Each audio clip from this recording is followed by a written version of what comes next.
Welcome to this video manual on multigrain modulation for firmware version 1.2.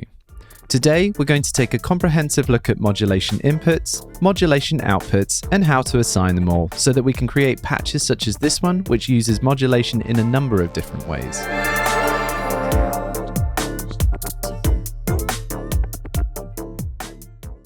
First, let's map out our modulation options on multigrain.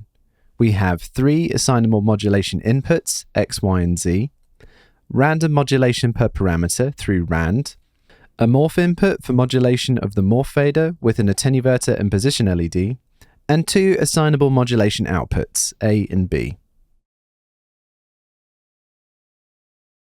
X, Y, and Z are 3 assignable modulation inputs on multigrain.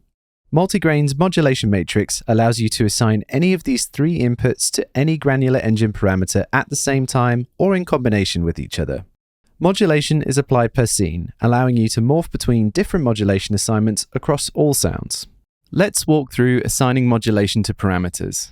Scene A is currently active on the panel and our morph fader is positioned so that we're hearing it as well. Let's patch FSR CV out, which is unipolar, to input X on multigrain. We assign modulation to parameters using the mod pages.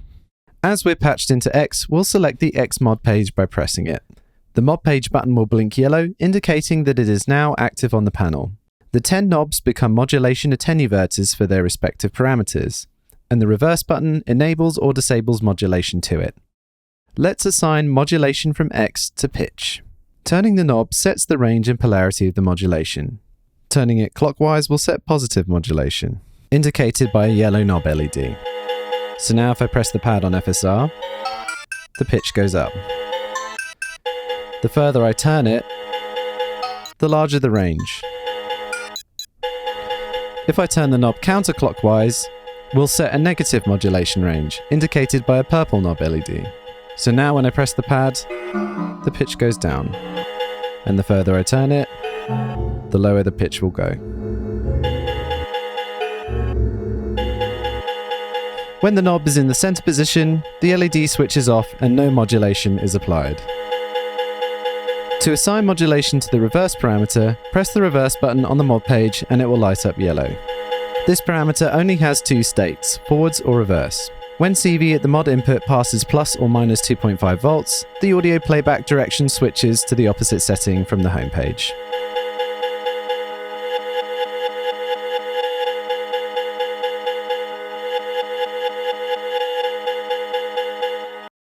We can apply the same modulation source to multiple parameters with individual settings for mod depth and polarity. When you're on a mod page, you can instantly switch between the other mod pages to quickly assign all your other modulation. And when you're done, press exit to return to the home page controls.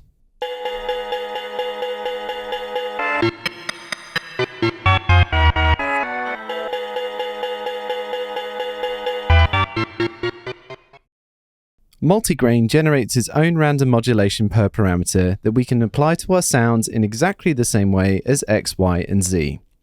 We assign random modulation from the rand mod page. Press it to open and the button will blink yellow to indicate that it's active on the panel. Apply positive or negative modulation range by turning the knobs. For most controls, we set a positive or negative unipolar range of random values generated with each new grain. Some of the controls have a unique random modulation source tailored to best suit their parameter. We'll explain how these work a little bit later. For reverse, press the button to assign random modulation to it. Now, here's one of my favorite multigrain tricks. Apply random modulation to pitch, exit to the home page, long press Quant to open the Quantizer, then choose intervals to lock the notes to, starting out with octaves and fifths, and maybe some more intervals too.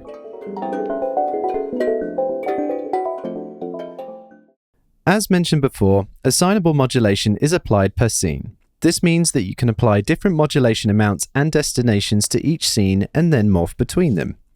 I'll pick a new sound to demonstrate this with. Both scenes are identical, so no morphing is taking place currently. Let's patch a looping envelope from tangrams into Y.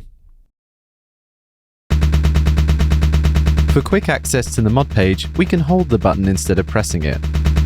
I'm going to quickly assign modulation to pitch, to tone, and how about size as well. Once you're done, you can release the mod page button to return to the home page controls. Let's move across to scene B. Now we're going to apply the same modulation source to start, to blur, and reverse as well. Now that we've set different modulation assignments for both our scenes, we can morph between them.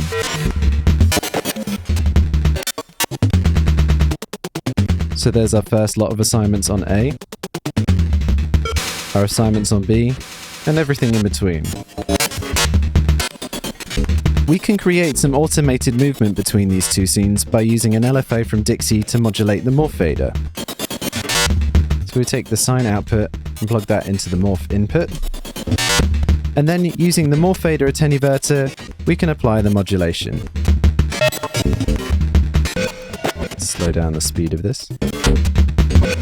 And now the morph fader is slowly modulating between scene A and scene B, with the morph fader LED showing us the modulated position of the fader.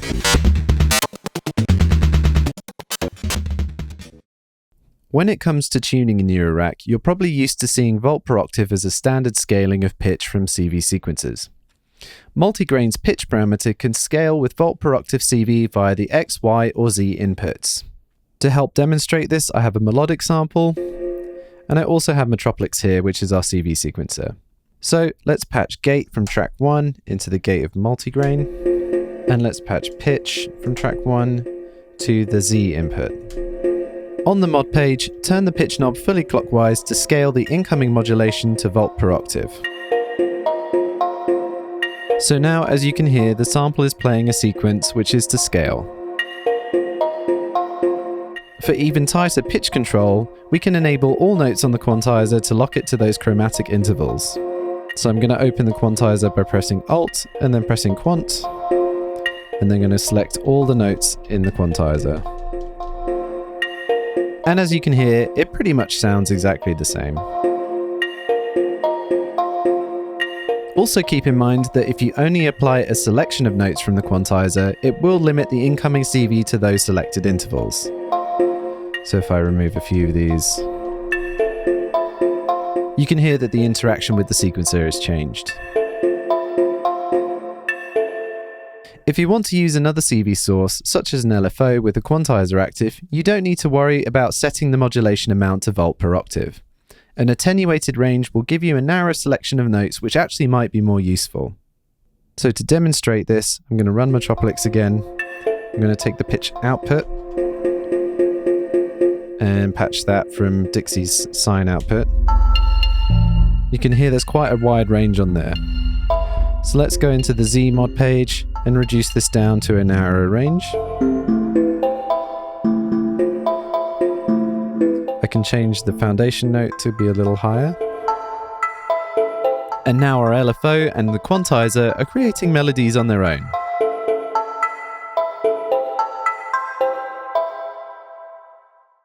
The quantizer has two modes for handling pitch. The first quantizes the incoming modulation and the pitch control knob, so we're always locked into the scale from the quantizer. To quickly demonstrate this, I'm going to run a gate sequence from Metropolis. I'm going to enable the quantizer by long pressing Quant on the home page and then picking some notes. Now I'm going to apply some random modulation to pitch.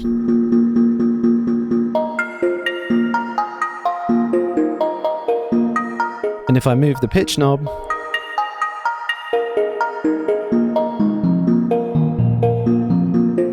we are 100% locked into that scale.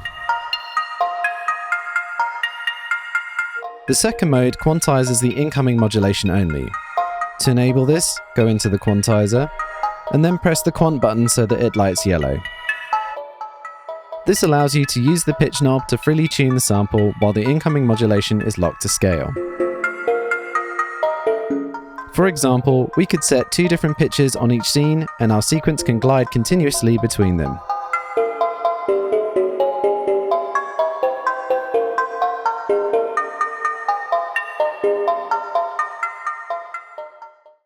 As mentioned earlier, some of the parameters feature unique random modulation applied from the rand mod page. For level, positive range applies bipolar random modulation.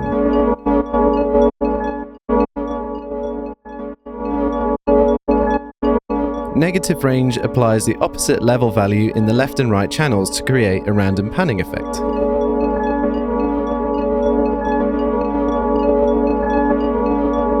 Tone is the same as level. Positive range applies bipolar random modulation. And negative range applies opposite random to the left and right channels for a stereo effect created with filtering instead of volume level.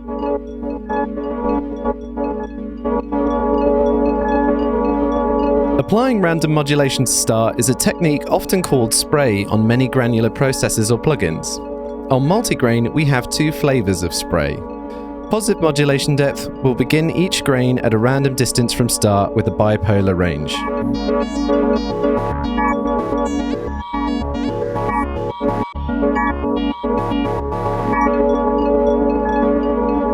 With negative mod depth, we increase the probability of a random modulation of the start position occurring, while the wrap parameter will control the maximum distance from start.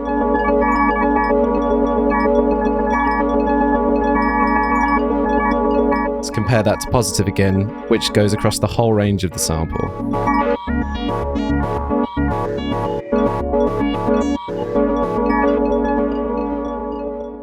Let's expand on this idea of a spray control for multigrain. If applying negative random to start is bound to the wrap area, then our wrap parameter effectively becomes a spray control on the home page. If we open the rand mod page and apply full negative depth to start, nothing happens because the wrap area is set to 0 on this sound. So if we exit back to the home page controls and open up the wrap area, we're increasing the depth of random start modulation, which we could also call spray. Technically, scan will continue to do its thing, but with wrap connected to modulation range and the scanning area, you may not hear its effect. Instead, we could modulate the start parameter directly with another modulation source, such as an LFO patched into X, Y, or Z.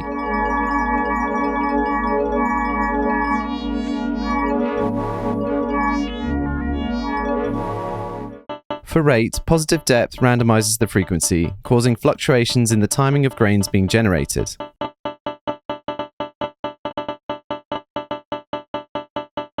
Negative depth reduces the probability of a grain firing from 100% in the center to 3% when fully counterclockwise. This maintains the same frequency but creates a more intermittent stream of grains. This is useful for maintaining timing, such as when using sync. Don't worry if you're finding it difficult to remember the exact random sources for each control. A lot of the fun comes from experimenting with random modulation of parameters, and we've done our best to match different types of random with the controls for more interesting results. One more quick tip here before we move on. Remember how applying modulation is per scene? Well, if we copy scene A to scene B, we can select scene B with the Morph fader, and then apply lots of random modulation.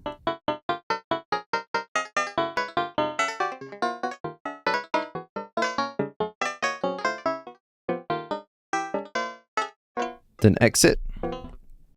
And now the Morph fader becomes a macro control for increasing or decreasing randomness of the sound. So from the most random setting that we've applied,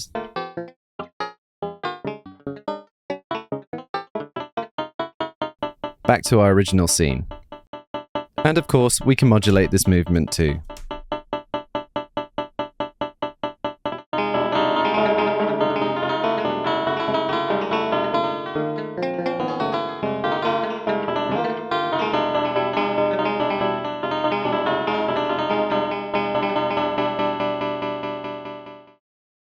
The looping recorder's freeze function can be modulated from rand, X, Y, or Z.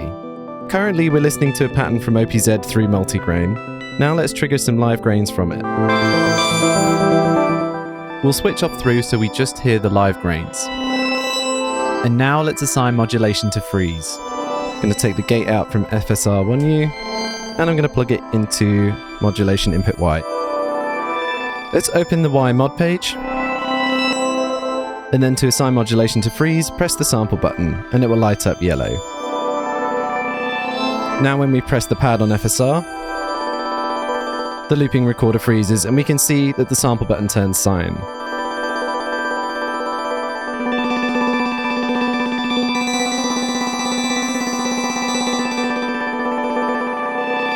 Assigning modulation to freeze applies across the whole preset, so it doesn't matter which sound is selected when you assign modulation to it. It's also important to note that the assignment cannot be removed using clear, coming up in the next section, so it must be unassigned manually. To do this, we can open the mod page, we press the sample button again, and the LED will switch off.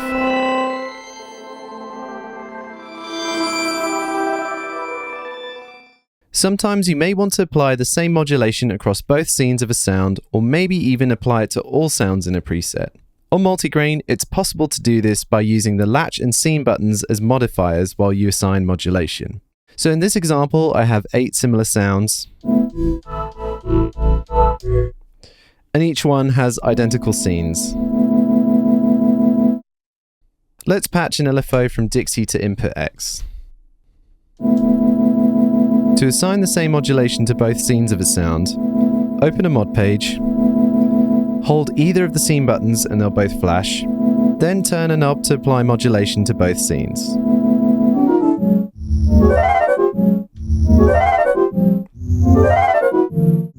Now if I morph between scenes, you can hear the modulation has been assigned to scene B as well. To apply modulation to the same scene on all sounds, open the mod page, hold latch, and now the sound button LEDs will flash. Then turn a parameter knob to apply modulation to every sound on the active scene. In this case, that's scene A. Now if we go across all of our sounds, pitch modulation has been applied. But if we morph over to scene B, no pitch modulation has been applied. To apply modulation to all sounds and all scenes, open the mod page. Now we need to hold latch and a scene button. It's easier to hold scene button B with this combination. And you'll notice that the scene buttons and the sound buttons will all flash. Apply the modulation, and then let go.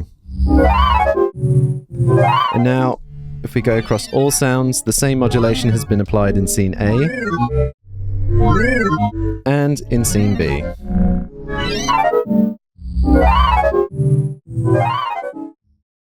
Instead of deciding where you want to apply your modulation, you can randomize modulation assignments by using the Rand button. Let's listen to this sound.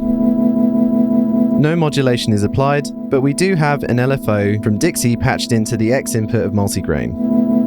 To randomize the modulation assignments of X, we can hold the Rand button and then press the X mod page. And we can do this as many times as we like to get different results.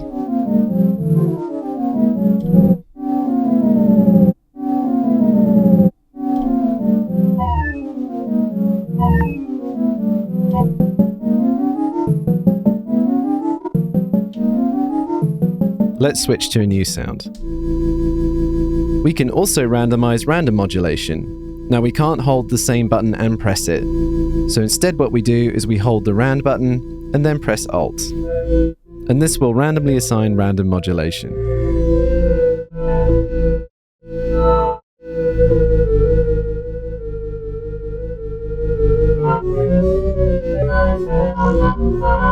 Let's move on to the next sound. When you randomize an entire sound, it will also randomize all of the mod pages. To randomize a sound, hold Rand, and then press the sound button. And now you can see that the Rand, X, Y, and Z mod pages all have randomized modulation assignments. This will be the case for both scenes as we randomize the entire sound. And again, we can do this as many times as we like. This one might be nice if we quantize it.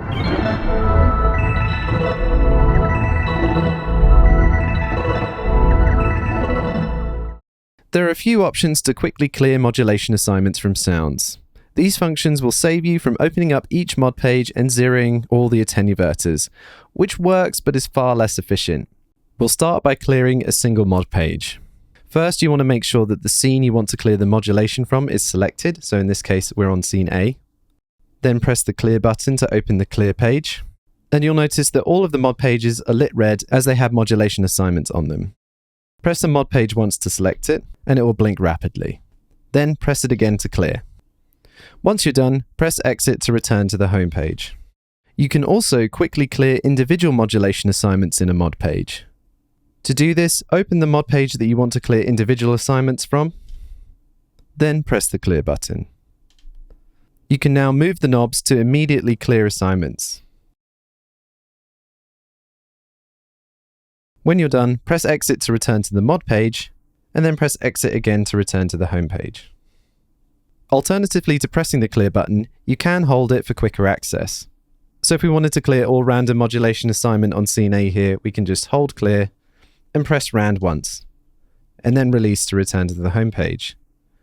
Or to quickly clear individual assignments, we go into the mod page, hold clear, and turn individual knobs to zero the modulation.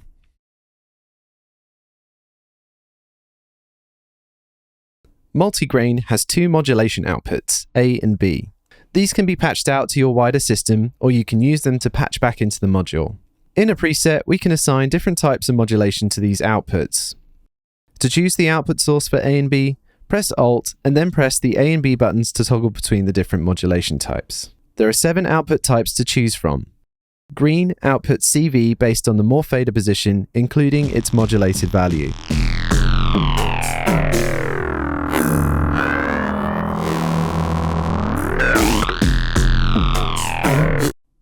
Amber sends a trigger each time a new grain is generated.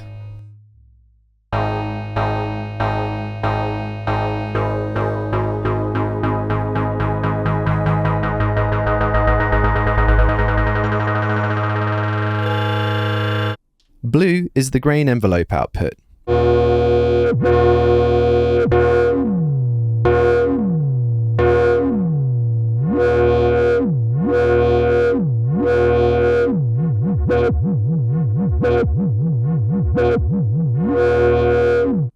Magenta is an envelope follower based on the module input signal.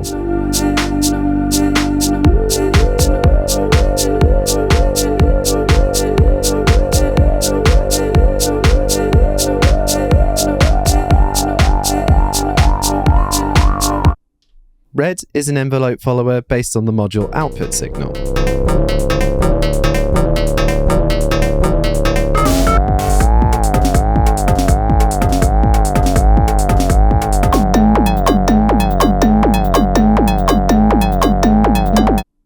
White is a random sample and hold triggered by each new grain. 7, 5, 7, 6, 8, 10, 8, 9, 6, 8, 7, 8. Cyan is pitch value of the latest grain.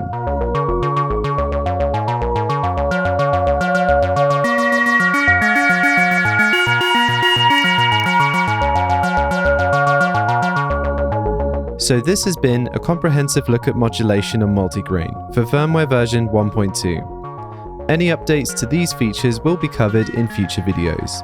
For more information on other aspects of multigrain, check out the rest of our video manual series. Or you can read through the written manual from our website, which is linked below. Thanks for watching and see you next time.